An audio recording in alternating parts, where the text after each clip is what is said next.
Good morning, students. Today I am going to explain you chapter 2 of our grammar book, that is parts of a sentence, subject and predicate. Always remember कि एक sentence के two parts होते हैं. First is subject and second is predicate. Let's begin. You have already learned that a sentence always has two parts. हमेशा एक sentence के दो parts होते हैं. A. The first part consists of the person or the thing we are talking about. Means कि हमेशा subject वही कहलाया जाता है जिसके बारे में हम लोग बात कर रहे हैं.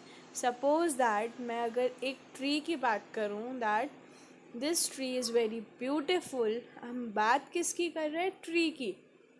तो वो ट्री हमारा सब्जेक्ट हो जाएगा. हम पूरे सेंटेंस में जिस भी चीज़ के लिए बता रहे हूँ, जिस भी चीज़ को पॉइंट आउट कर रहे हों, वो होता है हमारा सब्जेक्ट.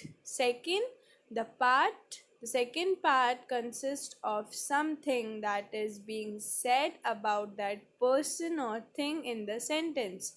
मीन्स जिसके बारे में हम बात कर रहे हैं. जैसे सपोज मैंने ट्री की बात की, लेकिन मैं उस ट्री के बारे में क्या बता रही हूँ कि वो ब्यूटीफुल है. तो ब्यूटीफुल क्या होगा? हमारा प्रेडिकेट. मीन्स हम जिसके बारे में बात कर रहे हैं वो सब्जेक्ट, और सब्जेक्ट के बारे में हम जो भी बोल रहे हैं वो होता है हमारा predicate. Let us take some examples. First, the soldier fights for the country. Second, Jack and Jill went up the hill. ये दो सेंटेंसेस हैं. In the first sentence we speak about soldiers. हम लोग फर्स्ट सेंटेंस में किसकी तरफ इशारा कर रहे थे? सोल्जर की तरफ. तो सोल्जर हमारा सब्जेक्ट होगा. In the second sentence we speak about Jack and Jill. हम जैक एंड जिल के बारे में बता रहे थे, तो हमारा सब्जेक्ट होगा Jack and Jill. Now we will read the definition. The part of a sentence that names or speak about a person, place or thing is called subject. Means sentence का वो पार्ट जिसमें किसी का नाम बता रहे हों, किसी पर्सन के बारे में बता रहे हों, किसी जगह के बारे में बता रहे हों, या कोई थिंग हो, उसे बोलते हैं हम subject. You have to learn the definition. Definition second, the part of the sentence that tells us something about the subject is called the predicate. Means जो बचा हुआ पार्ट हमें सब्जेक्ट के बारे में बता रहा होगा वो होगा हमारा प्रेडिकेट. इससे ऊपर देखो, लिखा हुआ है इन the first sentence what is being said about the soldier. Soldier हमारा सब्जेक्ट था, लेकिन हम सोल्जर के बारे में क्या बता रहे थे? ही फाइट्स फॉर द कंट्री. तो फाइट्स फॉर द कंट्री क्या हो जाएगा? प्रेडिकेट. सेकेंड सेंटेंस में हम जैक एंड जिल के बारे में बात कर रहे थे. हम उनके बारे में क्या बता रहे थे? कि वेंट अप द हिल, वो हिल के ऊपर गए. तो वेंट अप द हिल हमारा प्रेडिकेट हो जाएगा. मीन्स जिसके बारे में हम बता रहे हैं वो सब्जेक्ट, और उसके बारे में हम जो बता रहे हैं वो हमारा predicate. Study the following sentence that has been divided into the subject और predicate. आपको यहाँ पे 6 सेंटेंसेस दिए हुए हैं, इनको डिवाइड कर दिया है सब्जेक्ट और प्रेडिकेट में. आपको ये रीड करना है, सब्जेक्ट को भी अलग से और प्रेडिकेट को अलग से. You will observe that the words given in the column A are the name of person, animal, things and places. Means subject के अंदर जो कुछ भी दिया हुआ है या तो किसी का नाम होगा, या प्लेस का नाम होगा, या फिर एनिमल होगा, या थिंग होगी. और प्रेडिकेट क्या होगा? उसके बारे में हम जो चीज़ एक्सप्लेन कर रहे होंगे. Let's do it. Divide each of the following sentences into the subject and predicate. Means हमको क्या करना है? अगर हम सेंटेंस को पढ़ेंगे तो उसके हिसाब से वी हैव टू टेल कि इसमें से सब्जेक्ट क्या है और प्रेडिकेट क्या है. So first is how funny you act.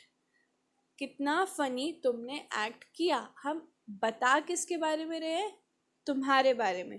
तो यू हो जाएगा हमारा subject. And what is left? How funny act.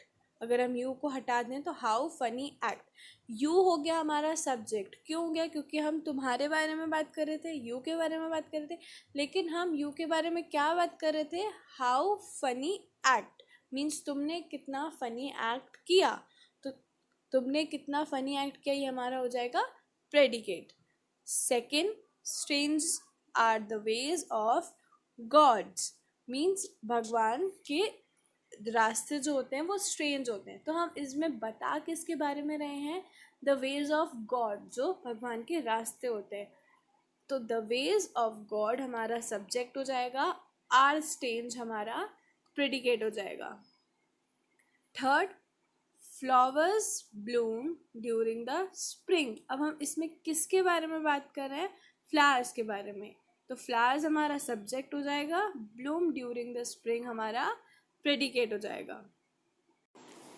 Fourth, what was Rohit away from home. क्या रोहित घर से दूर था? अब यहाँ पे सब्जेक्ट क्या होगा? रोहित, क्योंकि हम रोहित के बारे में बात कर रहे हैं और हम उसके बारे में क्या बता रहे हैं? Was away from home. तो वॉज अवे फ्रॉम होम हमारा प्रेडिकेट होगा। Fifth, what a beautiful butterfly. Now हम इस सेंटेंस में किसके बारे में बात कर रहे हैं? बटरफ्लाई के बारे में। और हम क्या बात कर रहे हैं? What a beautiful. तो subject will be butterfly and what a beautiful predicate. Sixth, mister Saxena is busy on his computer. मतलब मिस्टर सक्सेना जो हैं वो अपने कंप्यूटर पे बिजी हैं। तो हम बात किसकी कर रहे हैं? मिस्टर सक्सेना की। तो मिस्टर सक्सेना सब्जेक्ट होगा, is busy on his computer predicate होगा। Seventh, you should not make noise in the class, means यहाँ पे हम किसके बारे में बात कर रहे हैं? हमारा सब्जेक्ट क्या होगा? यू, तुम। और क्या बात कर रहे हैं? Should not make noise in the class, means शोर नहीं मचाना चाहिए क्लास में। तो should not make noise in the class हमारा प्रेडिकेट हो जाएगा। Eighth, the moon shines at night. हम बात किसकी कर रहे हैं? द मून की। तो द मून हमारा सब्जेक्ट होगा, shines at night will be predicate.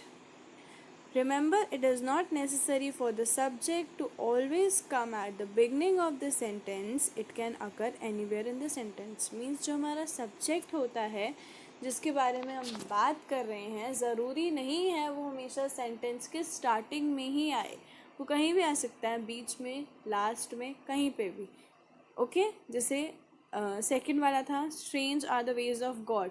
हमारा सब्जेक्ट लास्ट में आया था, द वेज ऑफ गॉड। इस तरीके से सब्जेक्ट मतलब जिसके बारे में बात कर रहे हैं वो कहीं भी आ सकता है। नाउ हमें 4 सेंटेंसेस दिए हुए हैं, 4 sentences are given here.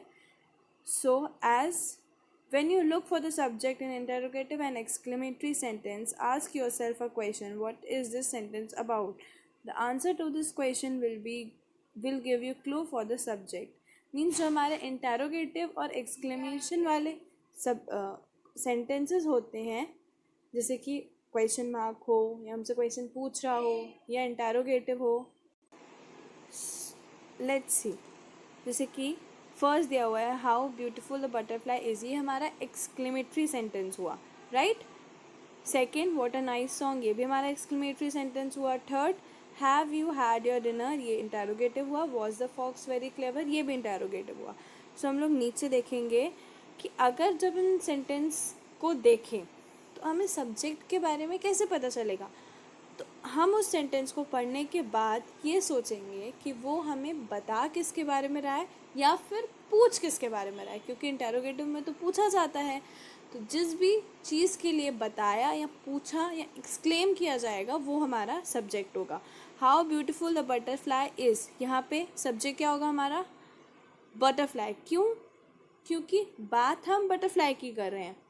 So the butterfly is the subject in the sentence. Okay next, what a nice song. अब इसमें हमारा सब्जेक्ट क्या होगा? सॉन्ग, क्योंकि हम सॉन्ग की बात कर रहे हैं। Was the fox very clever, इसमें हम किसकी बात कर रहे हैं? फॉक्स की। तो फॉक्स हमारा सब्जेक्ट हो जाएगा। Have you had your dinner, इसमें हम किसकी बात कर रहे हैं? यू, तुम्हारी। तुमसे पूछ रहे हैं, पर्सन कौन हुआ? यू। तो you is the subject in the sentence.